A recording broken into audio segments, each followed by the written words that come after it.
मंडई आज सकाळीच दरवाजा थोडासा काय उघडा भेटला शिरो आमचं लगेच बाहेर इलो आणि बाहेर इलो का एका राखूक एक माणूस होयो कारण आईचो नाही तर जीव जागेवरती लागायचो नाही. आणि महत्त्वाची गोष्ट म्हणजे तुळशीचं लग्न झाल्यानंतर तुळशीतले चिंचे आवळे कोणी असे काढून खाल्लेले असत कमेंट करून सांगा.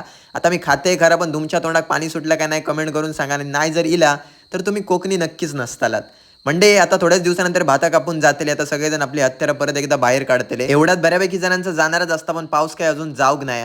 आम्ही तर वाट बघी होतो दिव्याची आणि कारण ही कुडाला गेलेली आणि लेडीज लोक कुडाला गेली काही ती टायमर काय येऊची नाही आम्ही नाश्ता करूची राहिलेलो आणि आज मिलिंदच नाश्ता करून आपणाक देणं असतो. मिलिंद भाईन आपल्या हॉटेल मॅनेजमेंट केलेला असा आणि मंडई तो नवीन नवीन डिश काय नाही काय आमका बनवून देतात. आज तर नॉर्मलच होता ऑमलेट पाव होता तर त्यांनीच आज रेडी करून दिल्यान आणि भूक सगळ्यांका एवढी लागलेली होती ना की ज्यांका जी जागा भेटली बसाक थैसर बसले आणि नाश्ता करूक चालू केल्यानी. आणि मंडई ह्याच्यानंतर अजून एक इम्पॉर्टंट गोष्ट म्हणजे आमच्याकडे चिकन होता दुपारी जेवणासाठी आणि फक्त सोमवार आणि गुरुवारच आमच्याकडे व्हेज असतं बाकीचे दिवस डेली आमच्याकडे चिकन नाही तर मासे हे तुमका मिळतलेच.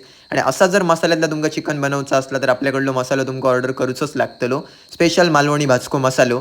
म्हणजे आम्ही जेवक बसलो परत एकदा पाऊस भराक स्टार्ट झालेलो कधी जातलो काय माहिती. तर येवा जेवक आणि व्हिडिओ आवडलो तर नक्की लाईक करा.